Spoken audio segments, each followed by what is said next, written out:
또 함께 신앙을 고백합니다. 전능하사 천지를 만드신 하나님 아버지를 내가 믿사오며 그 외아들 우리 주 예수 그리스도를 믿사오니 이는 성령으로 잉태하사 동정녀 마리아에게 나시고 본디오 빌라도에게 고난을 받으사 십자가에 못 박혀 죽으시고 장사한 지 사흘 만에 죽은 자 가운데서 다시 살아나시며 하늘에 오르사 전능하신 하나님 우편에 앉아 계시다가 저리로서 산자와 죽은 자를 심판하러 오시리라. 성령을 믿사오며 거룩한 공예와 성도가 서로 교통하는 것과 죄를 사하여 주시는 것과 몸이 다시 사는 것과 영원히 사는 것을 믿사옵나이다.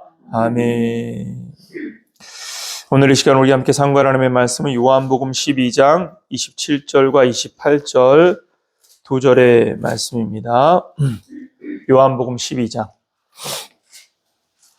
우리 다 자리에서 일어나서 하나님의 말씀 받도록 합시다. 요한복음 12장 27절에서 28절 두 절의 말씀을 우리 함께 깨닫고자 하는 마음으로 읽도록 하겠습니다. 함께 읽습니다. 시작. 지금 내 마음이 괴로우니 무슨 말을 하리요? 아버지여 나를 구원하여 이때를 면하게 하여 주옵소서. 그러나 내가 이를 위하여 이때에 왔나이다. 아버지여 아버지의 이름을 영광스럽게 하옵소서 하시니 이에 하늘에서 소리가 나서 이르되 내가 이미 영광스럽게 하였고 또 영광스럽게 하리라 하시니 아멘. 우리 인사합시다. 눈부시게 아름답습니다.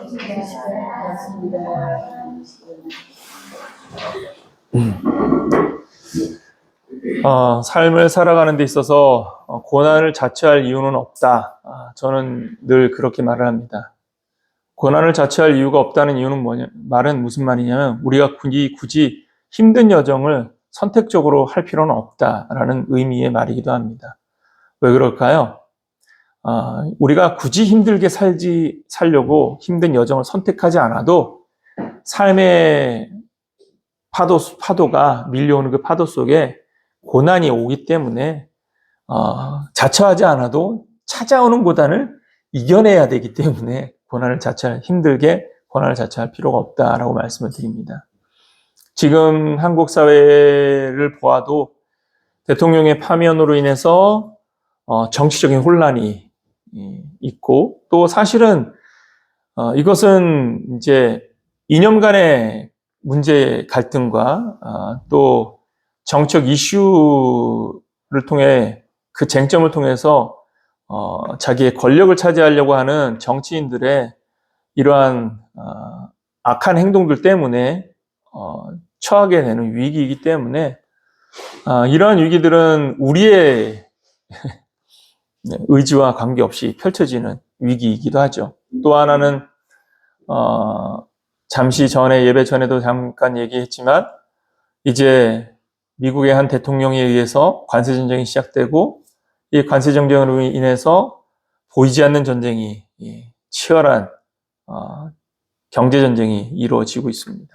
그래서 사실은 국제 이슈적으로나 또한 사회 이슈적으로나 또 지구온난화로 자연 재해들이 끊이지 않는 이러한 여러 이슈들 속에서 개인적으로 그냥 크게 일이 없다. 감사한 일입니다. 그러나 그 삶의 파도는 머지않아 우리의 삶에 다가오게 될 것입니다. 그렇기 때문에 굳이 우리가 힘든 여정을 선택할 필요는 없습니다. 여러분들이 힘들게 여정을 선택하지 않아도 우리의 삶에는 힘듦이라는 삶의 위기가 다가올 것이기 때문일 것입니다. 그러므로 그때를 준비하면서 자신의 삶을 믿음으로 세워나가는 여러분들 되기를 예수님으로 축원합니다. 그러면 이제 왜 믿음이 필요한 거겠습니까? 중요한 것은 이러한 위기들 속에서 우리가 대처하는 대처법이라든가 그리고 또 바라보는 관점이라든가 또 그 수많은 현장들 속에서 우리가 선택해야 될 선택들 속에 우리가 가지고 있는 가치, 나는 무엇을 중심으로 살 것인가에 대한 이 가치 기준이 길을 만들 것이기 때문인 것입니다. 오늘 본문에는 예수님께서 이 땅에 오셔서 우리에게 구속의 길, 구원의 은혜의 길을 열기 위한 여정을 가시면서 예수님도 인간으로서 처참한 어려움과 위기 속에 처하게 됐다라는 사실을 먼저 우리에게 확인시켜주고 있습니다. 오늘 이 본문은 크게 세 개의 단락으로 나눠서 볼 수가 있습니다. 첫 번째 단락은 무엇입니까? 고통당하시는 예수님이라고 말할 수 있습니다. 첫 단락을 보면 지금 내 마음이 괴로우니 무슨 말을 하리요? 아버지여 나를 구원하여 이 때를 면하게 하여 주옵소서. 이 첫 단락의 표현은 무엇입니까? 인간으로서 당하는 고난, 고통, 심적인 스트레스. 사실 예수님이 어떠한 죽음으로 죽으실지를 알고 계시고 그리고 그 죽음을 자신이 받아들여야 되는 상황이기 때문에 심적 고통이 컸었다라는 사실을 보여주는 것이죠. 혹자들은 이렇게 말합니다. 예수님이 하나님이시는데 고통은 무슨 고통? 그냥 죽었다 살아나면 되는 일인데 그게 무슨 고통이겠느냐라고 생각할 사람도 있습니다. 그렇다면 그것은 예수님을 잘못 이해한 것이죠. 예수님은 완전한 하나님이시면서도 완전한 인간이셨다라는 사실을 주목해야 됩니다. 왜 완전한 인간이었다는 사실이 중요한 겁니까? 인간을 위한 대속의 제물이 된다는 것은 인간을 가장해서 하신 것이 아니라 인간으로서 인간의 피를 대속하는 제물이 되셨기 때문에 완전한 인간으로 살아나가야 하는 것입니다.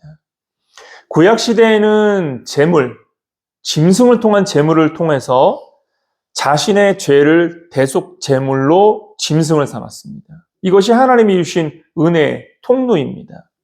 하나님께서 죄인된 백성들을 구원하시고 그들에게 회개의 길을 열어주고 구원의 길을 열어 그들이 죄를 멀리하는 삶을 살게 돕기 위하여 주신 것이 뭐냐면 율법이고 그리고 그 율법을 통해서 죄를 인지한 인간들이 그 죄를 해결하는 통로로 제사 제도를 주신 것이죠. 그리고 그 제사를 드릴 수 있는 성막을 주신 겁니다. 그 성막 앞에 제단에서 제물을 드림을 통해서 인간들은 하나님 앞에서 자신이 살면서 치루어내야 될 죄의 대가를 자신을 대속하는 동물을, 짐승을 통해서 대속하는 은혜를 얻게 되어지죠. 그런데 여기에는 맹점이 있습니다. 무엇입니까? 제물이 짐승이라는 것입니다.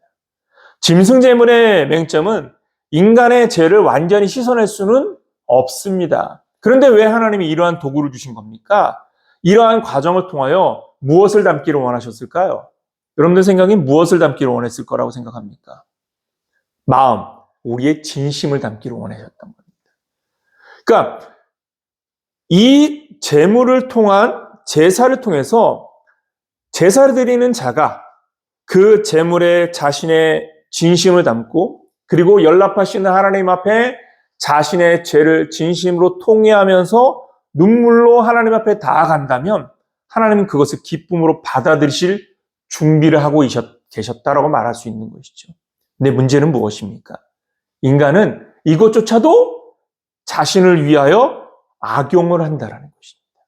어떻게 악용합니까? 제사의 제물, 짐승을 대속의 제물로 드리고 나서 자신의 죄는 씻어졌기 때문에 자기는 다시 자유로워져서 무엇하느냐? 또다시 죄를 짓는 겁니다. 그러니까 이러한 반목이 무엇을 말하는 겁니까? 제사의 본래의 목적을 상실하게 만드는 것이죠. 그래서 선지자 이사야를 통하여 주신 말씀이 바로 그것 아닙니까? 여러분 우리 이사야서 1장 말씀을 한번 찾아보도록 합시다. 구약 성경 969페이지입니다. 이사야서 1장 말씀에 우리가 여호와 하나님의 마음을 우리가 헤아릴 수 있게 되어지는데 1장 11절부터 한번 잠시 보도록 합시다. 11절, 12절, 13, 14절 우리 4절을 차분하게 한번 말씀의 의미를 생각하면서 읽어보도록 하겠습니다. 11절부터 14절까지 같이 읽겠습니다. 시작. 여호와께서 말씀하시되 너희의 무수한 재물이 내게 무엇이 유익하뇨? 나는 숫 양의 번제와 살찐 짐승의 기름에 배불렀고 나는 수송아지나 어린 양이나 수염소의 피를 기뻐하지 아니하노라. 너희가 내 앞에 보이러 오니 이것을 누가 너희에게 요구하였느냐? 내 마당만 밟을 뿐이니라. 헛된 재물을 다시 가져오지 말라. 분향은 내가 가증히 여기는 바요. 월삭과 안식일과 대회로 모이는 것도 그러하니 성회와 아울러 악을 행하는 것을 내가 견디지 못하겠노라. 내 마음이 너희의 월삭이나 정한 절기를 싫어하노니 그것이 내게 무거운 짐이라. 내가 지기에 곤비하였느니라. 아멘. 자, 여러분, 이사야서의 이 말씀을 읽으면서 어떤 마음이 느껴지십니까? 여러분, 11절 말씀을 다시 보십시오. 여호와께서 말씀하시되 이것은 누구의 마음을 전달한 겁니까? 여호와 하나님의 마음을 선지자의 입을 통해서 전달한 겁니다. 다시 말하면 이것은 하나님의 말씀, 하나님의 마음을 밝히신 것이죠. 너희의 무수한 재물이 내게 무엇이 유익하뇨? 자, 말의 표면을 잘 들어보십시오. 너희가 드려진 재물로 나에게 유익할 것이 무엇이냐라는 것이죠. 여러분, 하나님이 재물이 필요합니까? 제가 여러분들에게 말씀을 여러 번 드렸는데 하나님께서 재물을 받으십니까? 이 말을 듣고 어떤 사람들은 헌금 안 드려도 되는구나 라는 생각을 합니다. 이거는 뭐만 생각하는 겁니까? 문장, 표면적인 단어만 바라보는 것이죠. 얼마나 무지한 겁니까? 여기에서 느껴야 되는 것이 무엇입니까? 여호와 하나님께서 왜 재물에 대한 언급을 하신 겁니까? 하나님이 원하신 제사는 이런 것이 아니었다라는 것을 말하고 싶은 겁니다. 내가 원하는 건 이런 것이 아니었다라는 겁니다. 내가 살찐 짐승의 번제나 수송아지의 피를 마시려고 너희에게 이러한 제사를 요구한 것이 아니라는 겁니다. 12절로 가보십시오. 너희가 내 앞에 보이러 오니 이것을 누가 너희에게 요구하였느냐? 굉장히 넌센스 아닙니까? 하나님께서 제소를 주셨고 하나님께서 그 제사 제도와 함께 성막을 주셨고 제단을 주셨습니다. 그런데 역설적으로 누가 이걸 요구했느냐라고 말합니다. 반의적 표현이죠. 이런 반의적 표현을 통해서 뭘 말하려고 하는 겁니까? 내가 원하는 것은 그러한 것이 아니었다라는 겁니다. 그러한 제사가 아니라는 겁니다. 그러니까 무엇을 알지 못하는 겁니까? 하나님의 마음을 헤아리지 못하고 하나님의 뜻을 헤아리지 못한 채 그냥 거칠에만 하는 겁니다. 제도적인 방식만 쫓아간 겁니다. 율법적인 제도만 따라가는 겁니다. 번제라는 형식만 취하고 있는 것입니다. 그렇기 때문에 문제의 핵심은 무엇입니까? 번제의 잘못이 아닙니다. 여러분, 번제가 문제입니까? 거기에 들여지는 수송아지나 그리고 어린 양들이 문제입니까? 여러분, 그게 문제가 아닙니다. 여러분들이 하나님께 드려지는 헌물과 예물들이 문제입니까? 그게 문제가 아닙니다. 문제는 무엇입니까? 그것을 거칠애로 하는 겁니다. 하나님 앞에 내가 자신을 드리고자 하는 마음으로 드려지는 것이 아니라는 것입니다. 제가 여러분들 앞에 하나님이 돈을 받으시겠습니까? 헌금을 그렇게 하지 마십시오라고 말할 때 그것은 헌금을 하지 말라는 말이 아닙니다. 그 말의 의미는 무엇입니까? 하나님께 드려지는 것은 자신을 드리는 것, 그리고 하나님께 나를 내어드리고자 하는 중심에서 나오는 예물이 되어야 된다는 겁니다. 여러분, 하나님께서 처음에 제사 제도를 세울 때에 제사들의 본래 목적은 무엇이었을까요? 그것은 그 제사 제도를 통해서 마음이 담기기를 원하는 겁니다. 사람들의 마음이 담기기를 원하는 것이었습니다. 그래서 그 마음을 가지고 오면 하나님께서 그 마음을 연락하시려고 하는 것입니다. 그런데 사람들은 마음을 가지고 오지 않고 뭐만 들고 온 겁니까? 재물만 들고 오는 겁니다. 그래서 무슨 일이 벌어진 겁니까? 13절 보십시오. 헛된 재물을 다시 가져오지 말라. 헛된 재물, 왜 헛된 재물입니까? 마음이 없는 재물들입니다. 뜻이 없는 재물들입니다. 목적이 없는 재물들입니다. 아무런 감정이 담겨져 있지 않는 재물들입니다. 거기에 담겨진 건 뭡니까? 내가 이거 했으니까 보상하세요라는 사람의 간사한 마음뿐입니다. 여러분, 바로 이것이 하나님을 힘들게 하는 것입니다. 그래서 뭐라고 말하는 겁니까? 13절 하반절에 보면 내가 견디지 못하겠노라. 내가 견뎌내지 못하겠다. 여러분, 이거는 사람이 표현하는 표현 아닙니까? 이러한 표현을 통해서 뭘 말하려고 하는 겁니까? 하나님이 얼마나 이걸 싫어하시는지를 표현하려고 하는 겁니다. 14절 하반절에도 마찬가지죠. 내가 지기에 곤비하였느니라. 왜 이걸 하나님이 지셔야 되는 겁니까? 사람들이 이 일을 하나님이 만들었고 하나님의 방식이니까 하나님이 책임지십시오라고 말하는 겁니다. 그런데 사실 하나님의 방식입니까? 하나님이 원하셨던 겁니까? 아니거든요. 사람들은 자신의 잘못을 하나님께 전가시킵니다. 자신의 잘못된 생각을 하나님에게 책임을 돌려드립니다. 여러분, 내가 잘못 생각하고, 내가 잘못 판단하고, 내가 잘못 이해하고, 내가 잘못 수용했는데 그 잘못을 하나님께 전가시키는 겁니다. 하나님의 뜻을 제대로 이해하지 못한 나를 불쌍히 여겨달라고 하나님의 무릎을 꿇어야 되는데, 하나님의 뜻을 내가 온전히 이해하지 못한 나를 용서하신 하나님께 감사함으로 눈물을 흘려야 되는데 오히려 당당합니다. 죄진 놈이 뭐 한다고 그러죠?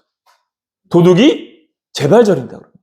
이게 무슨 말들입니까? 오히려 잘못한 사람들이 잘못의 책임을 지려고 하지 않으려고 무엇하느냐? 더 성질을 내고 더 자신의 의의를 주장한다라는 것입니다. 여러분, 우리가 무엇을 알아야 되는 겁니까? 하나님께서는 바로 인간의 이러한 모습들 때문에 대속의 제물로 예수 그리스도를 보내신 것입니다. 예수님께서는 완전한 인간이 되셔서 자신을 대속하는 짐승이 아닌 인간 자신으로서 자신의 보혈의 피를 쏟아내심을 통해서 우리의 죄를 완전하게 씻어내시는 분이신 줄 믿으시기를 예수님으로 축원합니다. 그래서 완전한 인간이셔야 하는 것이죠. 자, 오늘 본문으로 한번 다시 돌아가 봅시다. 예수님은 바로 이 고통을 표현하고 있습니다. 예수님도 인간으로 살아가면서 여러분, 자기가 죽음이 다가오고 있다는 사실을 알고 있다면 누가 그 마음에 평강이 있겠습니까? 사형 선고를 받은 사람이 어느 누가 그 사형장으로 끌려가는데 평안하게 끌려갈 사람이 누가 있겠습니까? 자신의 죽음을 안다라는 건요, 사람에게는 굉장히 큰 두려움입니다. 우리가 태어난 날은 알 수 있습니다. 몇 년, 몇 월, 며칠, 몇 시까지. 좀 심한 사람들은 몇 초까지도 세더라고요. 자신이 태어난 날에 대한 시와 날들을 알아갑니다. 그러나 인간에게 죽음의 날은 계시되지 않습니다. 왜입니까? 그것이 인간에게 주신 하나님의 은혜입니다. 그날을 안다면 나는 그날을 준비하면서 살 수 있어? 과연 그러할까요? 여러분, 오히려 죽음을 앞둔 사람은 죽음을 두려워하며 자신 스스로가 더 삶의 의지를 포기해버려서 더 무력한 삶을 삽니다. 죽음의 날을 모르기 때문에 우리가 방만하게 이렇게 자신 있게 사는 겁니다. 그런데 여러분 잊지 마십시오. 예수님은 그 죽음의 날을 알고 계셨고 그 날이 지금 자신의 눈앞에 다가오고 있음을 알고 있습니다. 여러분 그 스트레스가 얼마나 심했을까요? 돌아가 보면 지금 내 마음이 괴로우니 무슨 말을 하리요? 할 말이 없는 이 고통. 그래서 예수님은 하나님께 기도합니다. 아버지여, 나를 구원하여 이때를 면하게 하여 주옵소서.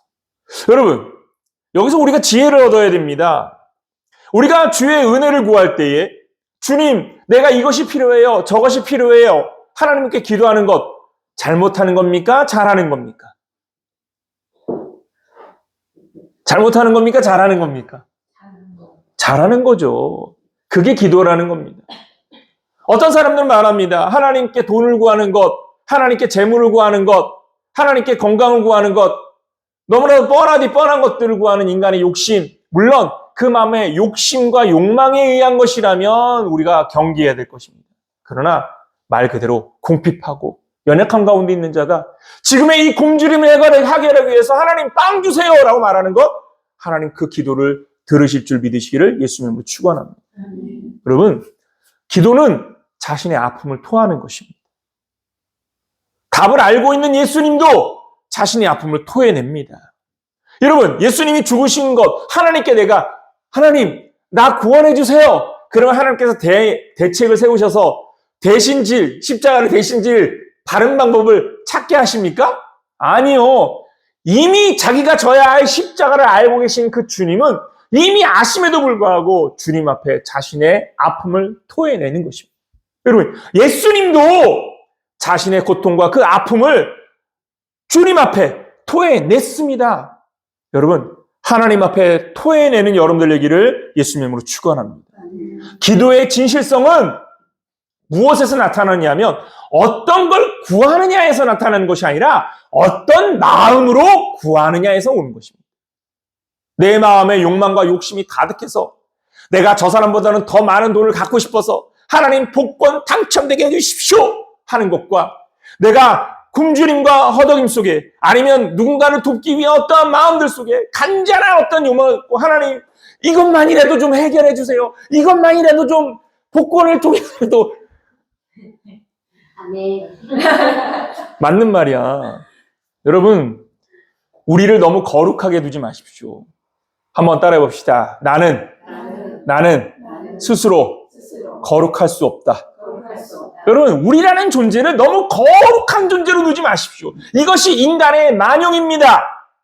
우리는 거룩하지 않습니다. 예수 그리스도와 구속의 은혜와 여호와 하나님의 긍휼이 우리에게 칭의, 그렇게 내가 너를 거룩하게 하였다라고 하나님이 부여하신 의 때문에 거룩해지는 것이지 착함 때문에 거룩해지는 게 아닙니다. 그러니까 우리가 해야 할 일은 뭡니까? 거룩한 척, 주여 배고픈데 빵을 달라고 기도할 수도 없고 어떻게 하면 좋을까요? 얼마나 무지한 행위입니까? 이거는 하나님을 잘못 이해하는 거예요. 배고픕니까? 빵 달라고 기도하십시오. 드릴 헌금이 없습니까? 제가 기도할 때 그런 기도를 하지 않습니까? 하나님께 받아 하나님께 드리는 기쁨으로 살게 해달라고. 여러분, 헌금의 행복은 무엇입니까? 하나님께서 주신 것에 대한 감사. 내가 하나님부터 받았다는 믿음의 고백. 그것을 어떻게 하는 겁니까? 하나님께 다시 쏟아내는 겁니다. 내가 하나님께로부터 받아서, 이렇게 내가 살 수 있게끔 하나님이 채워주신 것에 대한 감사를 가지고 하나님께 다시 돌려드리는 즐거움. 여러분, 이것이 헌금이 돼야 될 줄 믿으시기 바랍니다. 근데 왜 안 드리려는 거야? 궁색해, 사람이. 내가 쓸 게 있는데. 하나님이 모르실까요? 다 아셔. 그럼에도 불구하고 내어 드림이 하나님의 기쁨이 되는 겁니다. 왜죠? 본래의 목적은 드림이 가치가 있는 것이 아니라 그것을 드리는 마음이 가치로 빛나기 때문인 줄 믿으시기 바랍니다. 자기 귀한 것을 내어드리는 그 즐거움, 그 신앙의 고백, 하나님이 그걸 연락하시는 겁니다. 그러니까 드리지 않는 사람의 무엇을 받으시는 겁니까? 그 강팍한 마음을 하나님이 받으시는 것입니다. 그러면 여러분 뭘 하겠습니까?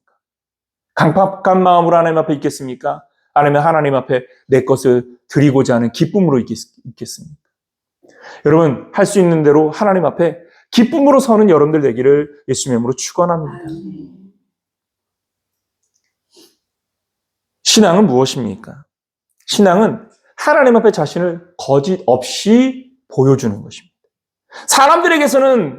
사람에게는 자신을 거짓 없이 보여주는 것 위험합니다. 그렇죠?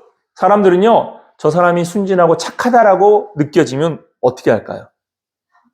갖고 놀거나, 아니면 뒤를 쳐서 뺏어 먹으려고 합니다. 사기의 대상이 되기가 쉬워. 사기당하는 사람들은 전부 다 좋은 말로 순진한 사람들이 사기를 당하는 거죠. 왜 그런 겁니까? 믿는가? 이 사람이 나를 속일 거라고 생각하지 않아. 그래서 그 사람의 말을 받아들이는 거야. 근데 사기꾼들은 바로 그 마음을 이용하는 것이죠. 근데 사람에게는요, 완벽하게 솔직할 수가 없습니다. 위험한 일입니다. 그러나 하나님 앞에서는 완벽하게 솔직한 사람이 되기를 바랍니다. 그게 우리가 가져야 될 신앙의 태도입니다. 하나님 앞에서는요, 두 마음으로 서지 마십시오. 하나님을 너무 인간의 어떠한 인격을 가진 어떠한 사람, 퀄리티 있는 사람이라고 생각하지 마십시오. 내가 적당한 선에서 하나님 앞에 내가 내 포지션을 잡고 있으면 하나님이 이해하시겠지. 여러분, 그 적당한 포지션을 가지려는 그 마음까지도 하나님이 헤아리신다는 사실을 잊지 말기를 예수 이름으로 축원합니다. 하나님은요, 만홀히 여기게 할 수가 없어요. 우리가 속일 수 없는 분이에요. 그래서 하나님 앞에서 진실해야 돼요. 예수님이 하나님 앞에서 진실했습니다. 여러분, 이 구절 한 구절을 주목해 보십시오. 자신의 고통, 스트레스. 예, 여러분, 그 극도로 찾아오는 그 스트레스 속에서 얼마나 그 아픔이, 고통이 컸으면 하나님 앞에 뭘 구합니까? 하나님, 나를 구원해 주십시오. 안 될 거 아는데, 안 될 줄 아는데 그 고통을 표현하고 있는 겁니다. 그런데 예수님이 이러한 인간이 갖고 있는 스트레스의 그 끝자락까지도 부딪혔다라는 것은 다시 말하면 우리를 너무 잘 아신다라는 의미도 된다라는 것입니다. 혹자들은 그런 말을 합니다. 자기가 당하는 고통과 고난 속에서 하나님이 이런 인간의 고통을 알까? 하나님 모르실 거라고 말하는 사람들도 있습니다. 그러나 여러분, 하나님은 예수 그리스도로 이 땅에 오셔서 인간이 당하는 다양한 고통과 위기들을 몸으로, 삶으로 부딪히면서 그것을 극복하는 법을 우리에게 보여주신 분이라는 사실을 잊지 말기를 예수님을 축원합니다. 그래서 예수님을 따라가는 이유가 거기 있는 겁니다. 삶으로 우리에게 보여주셨으니까. 오늘 그 삶에서 우리가 얻은 첫 번째 교훈은 무엇입니까? 하나님 앞에 진실하게 기도하자라는 것이죠. 예. 발가벗고 기도하자라는 겁니다.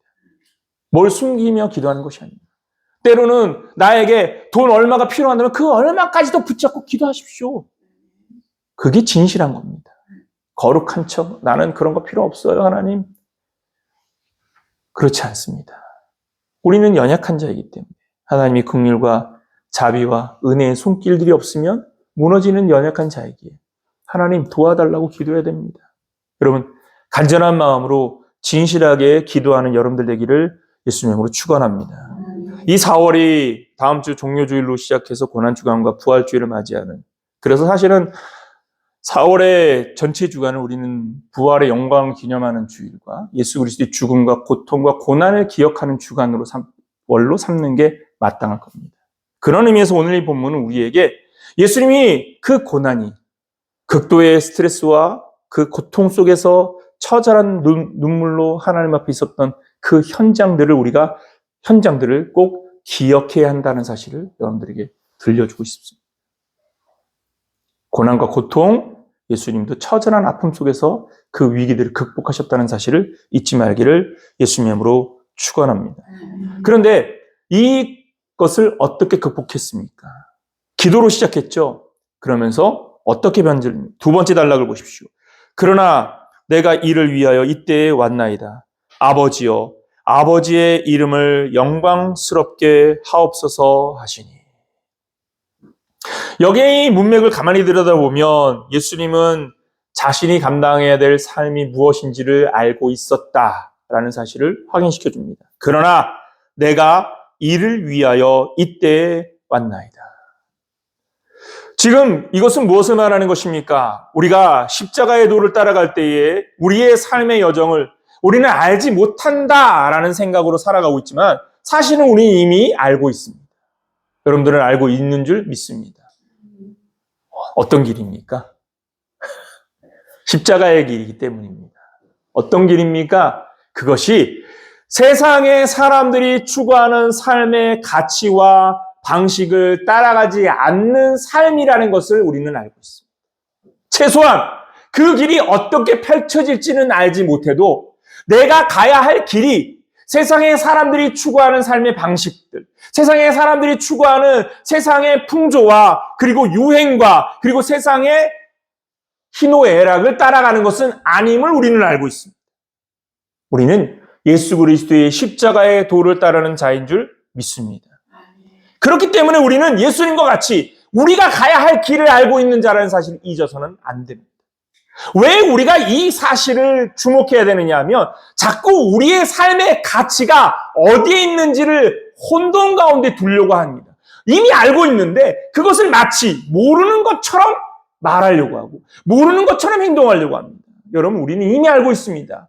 우리가 가야 할 길은 세상의 풍조를 따르는 것이 아닙니다. 우리가 가야 할 길은 세상의 유행을 따라가는 것도 아닙니다. 세상의 풍조와 유행이 아닌, 세상의 흐름이 아닌, 시대적 흐름이 아닌 말씀이라는 영적 가치, 그리고 예수께서 가신 십자가의 도를 따르는 길이라면, 그렇다면 우리는 무엇을, 어떤 가치를 세우며 살아야 될지 우리가 모르지 않다는 것을 먼저 일깨워주고자 합니다. 여러분, 우리는 모르는 삶을 사는 것이 아닙니다. 여러분, 우리는 십자가의 도를 따르는 삶을 사는 자임을 잊지 말기를 예수님의 이름으로 축원합니다. 그래서 그 십자가의 도의 끝이 무엇입니까? 여러분, 여기에 주목해야 될 것이 있습니다. 아버지여, 아버지의 이름을 영광스럽게 하옵소서. 예수님께서 뭘 구하셨습니까? 그렇죠. 아버지의 영광입니다. 한번 따라해 봅시다. 아버지의 영광을 구하라. 여러분, 우리가 구할 건 무엇입니까? 하나님 아버지의 영광입니다. 영광이란 말의 의미는 무엇입니까? 원어의 의미를 가만히 살펴보니까, 원어의 의미를 들여다보니까 원어적 의미는 뭐냐면 광명으로 가득하다는 겁니다. 광명으로 가득, 빛으로 가득 채워진 겁니다. 거기에는 어둠이 존재하지 않는 겁니다. 그러니까 영광이라는 의미를 루터는 어떻게 해석했느냐면, 루터는 영예롭다라고 표현해요. 영화롭다라고 표현해요. 영화롭다. 자, 이 말들의 의미는 무엇을 말하는 겁니까? 아버지의 그 찬란한 영광의 빛이 우리를 통하여 드러나게 하기를 원하신다. 그런데 우리들은 무엇하는 겁니까? 그 영광을 우리가 스스로 취하려고 하는 것이 문제라는 것이죠. 인간의 범죄의 출발은 무엇입니까? 여러분, 인간 범죄의 출발은 무엇입니까? 뱀이 사람을 꼬실 때에 그 뱀이 사람에게 어떠한 걸로 꼬신 겁니까? 선악과가 문제였을까요? 여러분, 이미 선악과를 따먹기 이전에 인간의 마음에 담겨 있는 것을 뱀은 끄집어냈습니다. 그게 뭘까요? 우리 창세기 3장 5절 말씀 한번 보도록 합시다. 창세기 3장 5절입니다.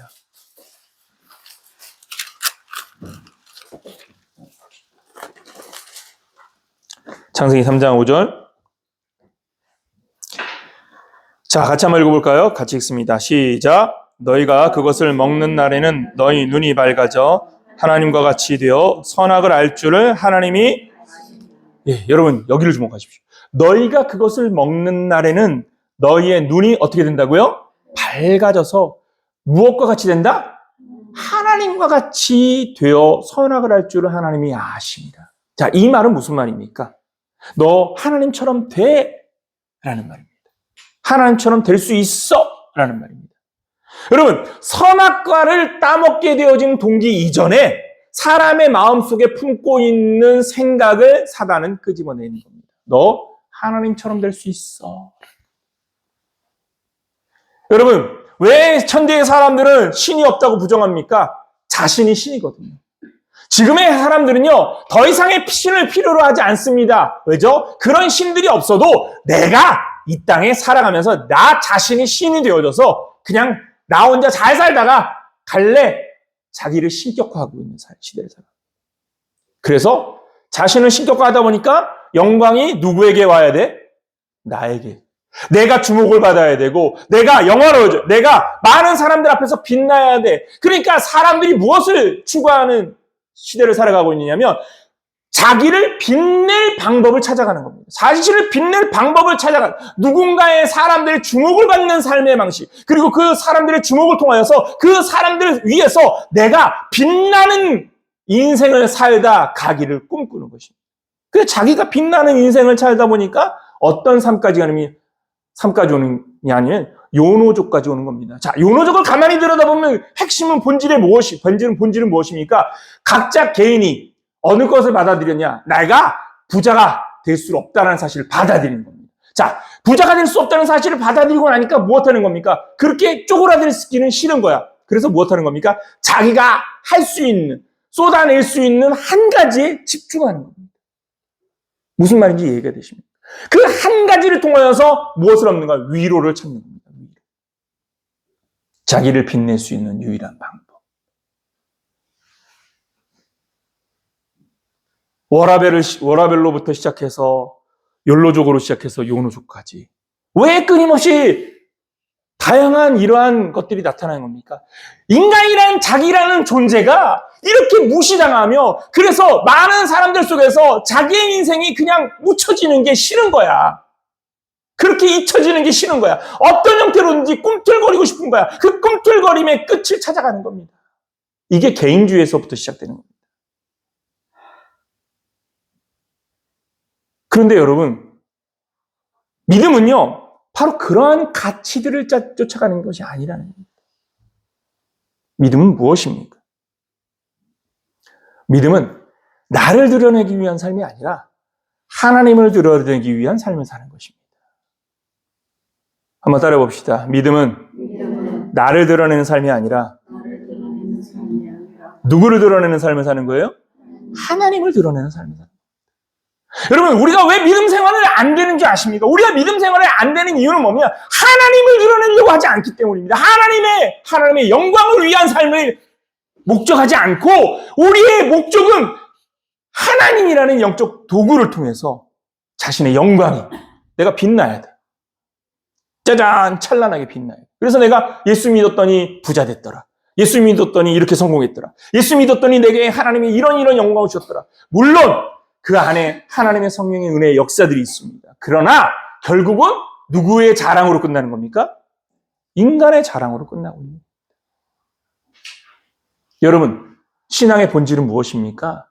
나를 드러내는 것이 아니라 하나님을 드러내는 자가 되기를 예수님의 이름으로 축원합니다. 하나님을 드러내는 삶을 삽니다. 우리가 요한복음을 읽으면서 여러분들에게 계속해서 강조하고 있는 게 무엇이었죠? 예수님께서 이 땅에 오셔서 예수님이 자기를 드러내셨다는 사실을 확인했습니까? 아니면 아버지 하나님을 드러내는 일에 힘썼다는 사실을 확인했습니까?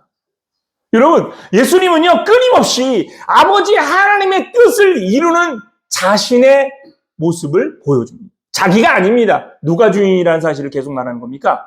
하나님이 주인이라는 사실을 계속 말합니다. 38년 된 병자를 안식일날 치료하신 이후에 예수님이 뭐라고 말했습니까? 요한복음 5장 19절 말씀에 보면 그러므로 예수께서 그들에게 이르시되 내가 진실로 너희에게 이르노니 아들이 아버지께서 하시는 일을 보지 않고는 아무것도 스스로 할 수 없나니 아버지께서 행하시는 그것을 아들도 그와 같이 행하느니라. 누가 행하셨다는 겁니까? 아버지가 행하신 것이라는 겁니다. 아버지가 하신 것이라는 겁니다.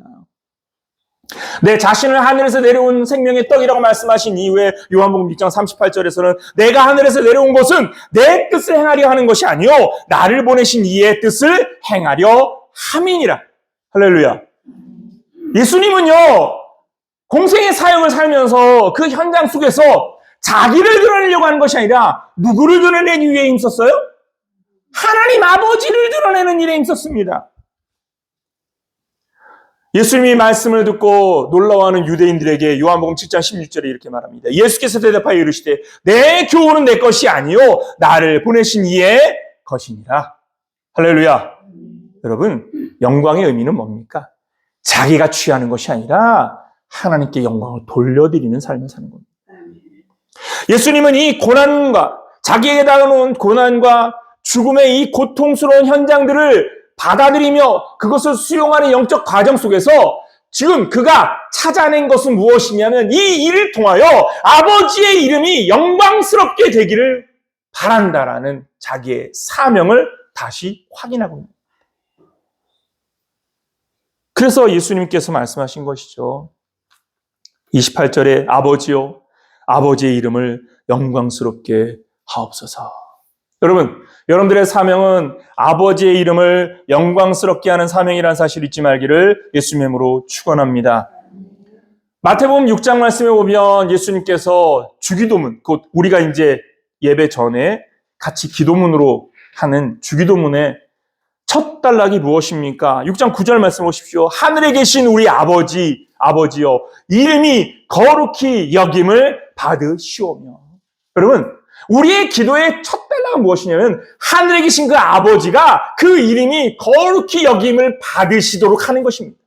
그러니까 우리의 삶의 방향은 나의 영광이 아니라 아버지 하나님의 영광을 위한 삶이 되어야 되는 겁니다. 그게 믿음의 여정인 겁니다. 아버지의 영광을 위하여 삽시다. 아버지가 찬란하게 빛나도록 만드는 삶을 삽시다. 아버지가 찬란하게 빛나도록 만드는 삶을 우리가 어떻게 할 수 있습니까? 그것은 아버지의 뜻을 이루는 것에 있는 것입니다. 그래서 예수님은 무엇까지도 불사하신 겁니까? 죽음까지도 받아들이신 겁니다. 십자가의 죽음도 받아들이신 겁니다. 아버지를 영화롭게 하기 위하여 십자가의 죽음까지도 받아들이신 것입니다. 여러분, 그런 의미에서 죽고자 하는 자가 산다라는 의미를 찾을 수 있는 겁니다. 바로 앞에 우리가 지난주에 무엇을 확인했습니까? 죽고자 하는 자가 생명, 삶을 얻는다고 말하지 않았습니까? 이 시대의 믿음의 삶은 무엇입니까? 이 시대의 믿음의 삶은 어떤 가치를 세우는 것입니다. 어떤 가치를 세우는. 그래서 오늘 설교의 제목이 무엇이죠? 무엇을 위해 사는가? 여러분들은 과연 무엇을 위해 사는 자입니까? 아버지의 영광을 위해 사는 자가 되시기를 예수님의 이름으로 축원합니다. 이 과정에서 우리가 필요한 것들 하나님 앞에서 구하는 겁니다. 예수님처럼 고통과 고난 속에서 주여 불쌍히 여겨주시고 구원의 길을 열어주십시오. 그러나 아버지의 영광을 위하여 이 일을 이루어 주시옵소서. 그때 하나님이 오늘 본문에서는 마지막 단락이 하나님의 응답으로 끝나지 않습니까? 보십시오. 마지막 단락을 보십시오. 이에 하늘에서 소리가 나서 이르되 내가 이미 영광스럽게 하였고 또다시 영광스럽게 하리라 하시니. 할렐루야. 첫 번째 어떤 것을 확인할 수 있습니까? 하나님은 응답하신다라는 것입니다. 하나님은 무엇 하신다고요? 응답하시는 하나님이라는 겁니다. 무엇에 응답하시는 겁니까? 아버지의 뜻을 구하는 자의 그 부르짖음에 응답하시는 겁니다. 아버지의 뜻을 따라오는 자의 그 부르짖음에 응답하시는 것입니다. 그 부르짖음의 내용이 무엇이든지 주께서는 아버지의 뜻을 구하는 자의 부르짖음에 응답하시는 하나님이라는 사실을 믿으시기를 예수님의 이름으로 축원합니다. 그리고 두 번째 무엇을 확인합니까? 이미 아버지께서 영광스럽게 하셨다라고 선언합니다. 영광스럽게 하셨다. 완성되어진 것입니다. 예수님께서 그러한 삶을 사는 걸 통하여 이미 완성 지어진 것입니다. 여러분, 우리가 이 땅 위에서 믿음의 여정을 믿음으로써 살아가는 그 삶을 통하여 이미 하나님의 뜻이 우리를 통하여 완성되어지는 것인 줄 믿으시기를 예수님의 이름으로 축원합니다. 여러분, 우리의 삶이 그런 가치가 있는 겁니다. 내 행동과 내 말, 내 삶이 주님의 뜻을 확정짓는 행동과 말이 될 수 있는 것입니다. 그래서 여러분들이 빛나게 되는 것이고, 그래서 여러분들을 위하여 하나님이 응답하실 수밖에 없는 것입니다. 믿음으로 살기를 예수님의 이름으로 축원합니다. 이미 그 영광을 위하여 하나님께서는 뜻을 이루고 계신다라는 것입니다. 그리고 또다시 영광스럽게 하리라라고 말하고 있습니다. 예수님이 완성지어야 될 과명, 사명이 있기 때문인 것이죠. 십자가의 죽음을 통하여, 최후의 죽음을 통하여 하나님의 뜻이 완성됨을 통하여 하나님의 영광이 더 빛나게 될 줄 믿으시기 바랍니다. 그러니까요, 사명과 삶이라는 것은 무엇이냐면 하나님의 영광이 나타나는 영적 과정이고 그것을 성취시켜 나가는 영적 과정이다라고 말할 수 있는 것입니다. 여러분, 오늘 우리를 살아가는 우리 모두가 믿음의 삶으로 하나님 앞에 있기를 예수님의 이름으로 축원합니다. 믿음의 삶이란 무엇입니까? 그것은 자신을 가장하는 것이 아닙니다. 내가 뭔가 해낼 수 있는 사람, 내가 뭔가 뜻을 이루는 사람, 그 능력이 나한테 있는 사람, 아니요. 우리는 무력한 존재일 뿐입니다. 그런데 나를 통해서 일하시는 하나님이 계시기에 그 하나님을 믿는 믿음으로 나를 하나님 앞에 세우되, 어떻게 세우는 겁니까? 하나님 앞에 진실하게 서는 것입니다. 거짓 없이 서는 것입니다. 자신을 진실하게 내어놓는 자가 되기를 예수님의 이름으로 축원합니다. 하나님 앞에 기쁨으로 일어서는 자가 되기를 예수님의 이름으로 축원합니다. 하나님 앞에 자기를 내어드리는 삶을 즐거워하는 자가 되기를 예수님의 이름으로 축원합니다. 그런 삶을 살면 하나님께서 무엇 하시느냐? 그 삶을 반드시 책임지실 것이고 그 삶에서 하나님께서 영광을 받으실 줄 믿으시기를 예수님의 이름으로 축원합니다. 부활의 날이 곧 다가옵니다. 이번 4월의 셋째 주의 부활 주일이 우리에게 그 의미를 강하게 전달하는 날이기도 하겠지만 또한 오늘 우리의 삶에 있어서 다가올 모든 인생의 새로운 부활의 영광들이 우리 안에 채워지는 은혜의 날들이 올 줄 믿으시기를 예수님의 이름으로 축원합니다. 하나님은 인간의 무지와 완고함들 그것을 깨트리시고 부족한 자들을 통해 그 영광을 나타내기를 기뻐하십니다. 우리들을 통해서 하나님이 일하실 것입니다. 그것을 믿는 믿음으로 하나님 앞에 서는 저와 여러분들이 되기를 예수님의 이름으로 축원합니다. 기도하겠습니다. 만왕의 왕이 되시